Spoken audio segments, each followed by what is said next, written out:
Hello friends, आपका हमारे YouTube channel पर हार्दिक स्वागत है। आज हम लोग कोहलबर्ग का नैतिक विकास का सिद्धांत डिस्कस करेंगे, जो कि परीक्षा की दृष्टि से काफ़ी महत्वपूर्ण है। यहाँ से हमेशा प्रश्न बनते रहते हैं। अगर आपने हमारा चैनल अभी तक सब्सक्राइब नहीं किया है तो प्लीज़ सब्सक्राइब कर लें। आइए बिना देरी किए हुए स्टार्ट करते हैं। कोहलबर्ग का नैतिक विकास का सिद्धांत।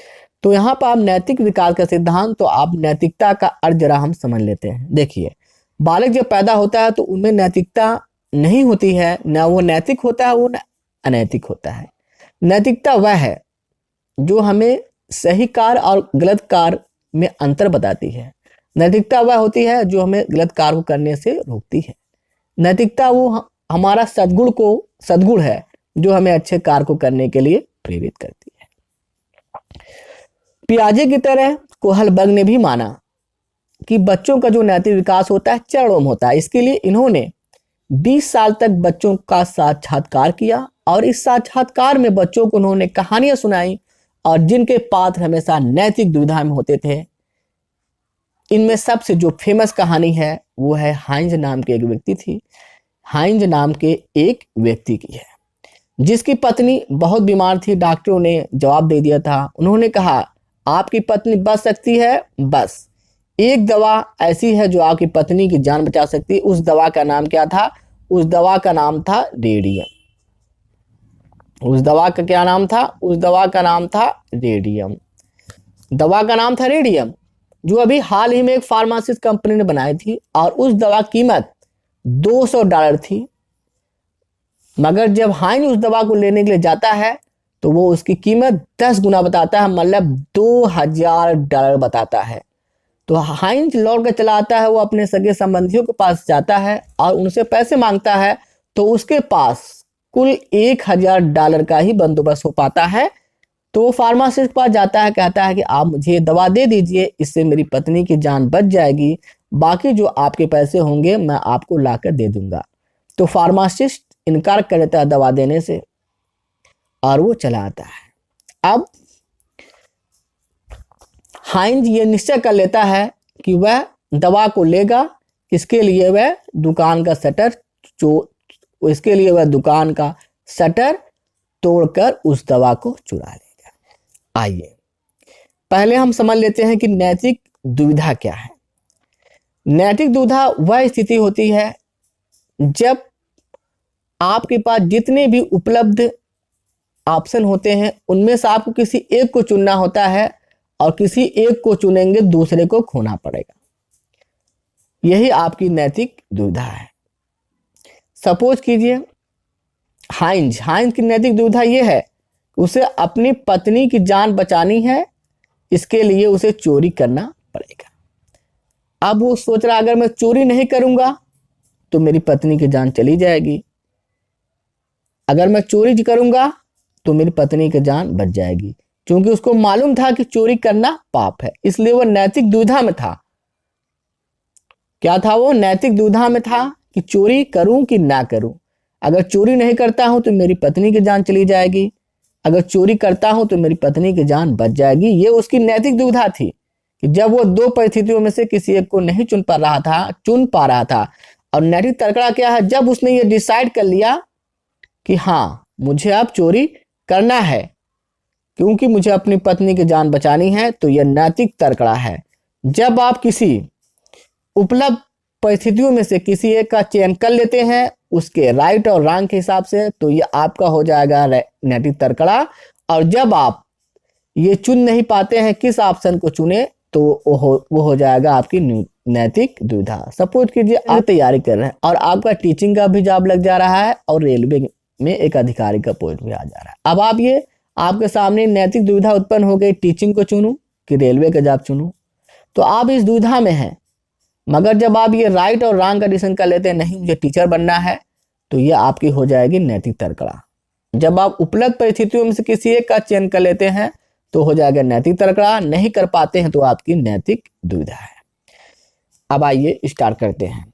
कोहलबर्ग अब स्टार्ट करते हैं, जो कि आपकी परीक्षा दृष्टि से काफी महत्वपूर्ण है। इन्होंने नैतिक विकास, कोहलबर्ग ने नैतिक विकास की कितनी अवस्थाएं दी हैं, ये आपसे एग्जाम में पूछता है। तो आपका आंसर होगा इन्होंने नैतिक विकास की 3 अवस्थाएं दी हैं। 3 अवस्था है और प्रत्येक अवस्था की 2 उप अवस्थाएं हैं। इनमें पहला जो आपका अवस्था है उसका क्या नाम है, आप ये याद कर लीजिए। इसका नाम है प्राक रूढ़िगत या पूर्व परंपरागत नैतिकता का स्तर, जो कि 4 से 10 साल तक होता है। इस स्तर पर देखिए जो बालक होता है उसमें नैतिकता का अभाव होता है। जो नैतिकता होती है वो किस पर आधारित होती है, वह कारकों पर, जैसे पुरस्कार और दंड पर। यह नैतिकता का सबसे आपका कहना निम्न स्तर होता है। इसके 2 स्तर होते हैं। पहला दंड एवं आज्ञाकारिता उन्मुक्ता, मतलब पनिशमेंट एंड ओबीडियंस ओरिएंटेशन। इस अवस्था में बच्चे अपने से बड़ों की आज्ञा मानते हैं, अपने माता पिता की आज्ञा मानते हैं, ताकि माता पिता और बड़े उनकी प्रशंसा करें और उन्हें दंड ना मिले। अर्थात वे दंड से बचने के लिए अपने बड़ों और माता पिता की आज्ञा मानते हैं। यही आपका है दंड एवं आज्ञाकारिता उन्मुक्ता। दूसरी इसकी उपअवस्था है साधनात्मक सापेक्षवादी उन्मुक्ता। इसको कहते हैं टिट फॉर टैट, अर्थात जैसे को तैसा, अदला बदली। इसका इंडिविजुअलिज्म एंड एक्सचेंज, मतलब अदला बदली। जैसा आपने व्यवहार मेरे साथ किया है वैसा व्यवहार मैं आपके साथ भी करूंगा। यही अदला बदली है, यही टिट फॉर टैट है, यही साधनात्मक सापेक्षवादी उन्मुक्ता का सिद्धांत है कि आप मेरे साथ जैसा व्यवहार करेंगे मैं भी आपके साथ वैसा ही व्यवहार करूंगा। आइए इनकी दूसरी अवस्था देखते हैं, जो कि है आपका क्या, रूढ़िगत परंपरागत अवस्था। रूढ़िगत परंपरागत नैतिकता का स्तर यह 10 से 13 साल के बच्चों के लिए होता है। इस स्तर पर बालक दूसरों को अच्छा लगने वाला तथा समाज के नियम के अनुकूल व्यवहार करता है।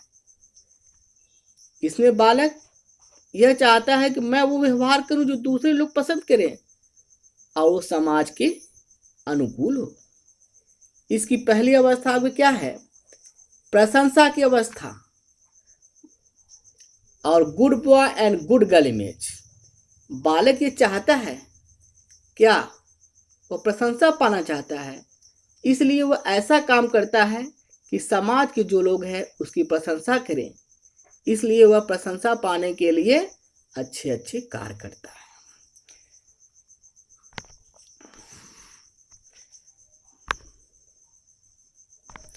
इस अवस्था में बालक समाज को अच्छा लगने वाला व्यवहार करता है ताकि उसकी सब लोग प्रशंसा करें। बालक जो भी करता है प्रशंसा पाने के लिए करता है।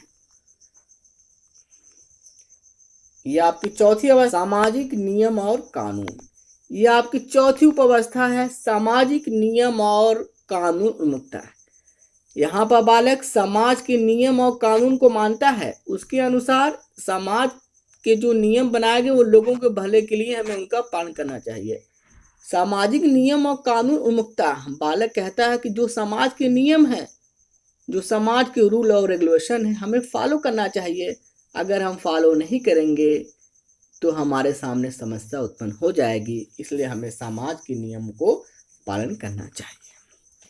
आइए इसकी तीसरी आपकी अवस्था है रूढ़िगत प्रशस्त परंपरागत नैतिकता का स्तर। यह नैतिकता का सबसे उच्च स्तर होता है। इस स्तर पर बालक अपने विवेक और अंतरात्मा के आवाज पर व्यवहार की नैतिकता को निर्धारित करता है। यहाँ पर बालक नैतिकता को अपने विवेक पर और अंतरात्मा की आवाज के आधार पर निर्धारित करता है। अब आप इसकी भी 2 उपअवस्थाएं हैं। पहला उपअवस्था क्या है इसकी, सामाजिक अनुबंध उन्मुक्ता, जो कि 5वीं उपअवस्था है।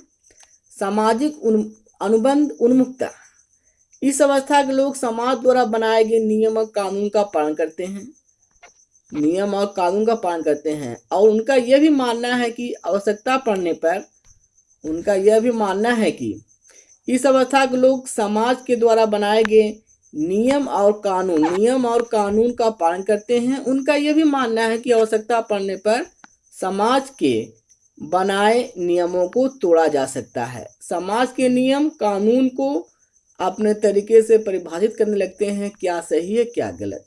मतलब इस स्तर में जब बालक पहुंचता है तो यह समझने लगता है कि अगर बहुत समस्या उत्पन्न हुई तो हम समाज के जो नियम हैं उनको तोड़ भी सकते हैं। मतलब समाज के जो नियम बनाए गए हैं अगर उससे किसी का भला होता है तो उसे तोड़ा भी जा सकता है। और आपकी छठी और सबसे लास्ट उपावस्था है सार्वभौमिक नीति सिद्धांत उन्मुखता।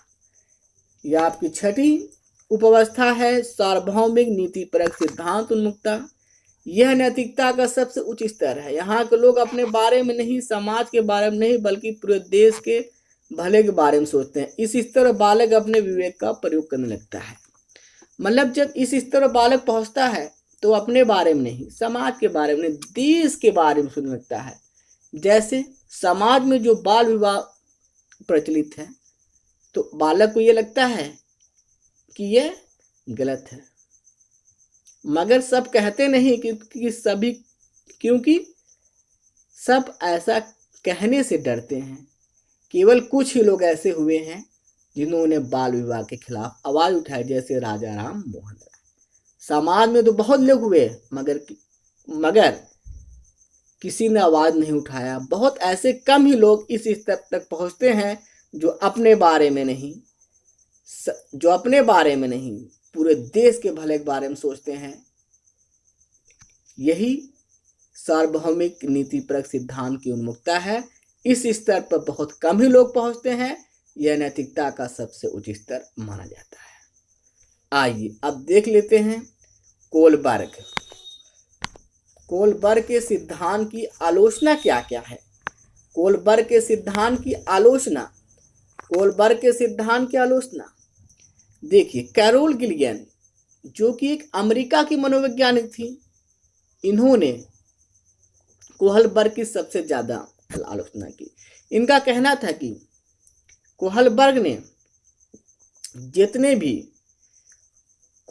ने केवल पुरुष प्रतिभागियों को शामिल किया और महिलाओं की इन्होंने अनदेखी की, और महिलाओं की चिंताओं का पर्याप्त वर्णन इन्होंने नहीं किया। मतलब कोहलबर्ग को इन्होंने पुरुष प्रधान कहा और महिलाओं की उपेक्षा का आरोप लगाया, और महिलाओं की चिंताओं का पर्याप्त वर्णन नहीं किया। ये इनकी आलोचना है कैरोल गिलियन की। और दूसरी सबसे महत्वपूर्ण आलोचना है नैतिक तार्किकता में सांस्कृतिक विभिन्नताओं को इन्होंने महत्व नहीं दिया। दूसरी कोहलबर्ग की सबसे बड़ी आलोचना यह है कि इन्होंने सबसे महत्वपूर्ण आलोचना है कि नैतिक तार्किकता में सांस्कृतिक विभिन्नताओं को इन्होंने महत्व नहीं दिया।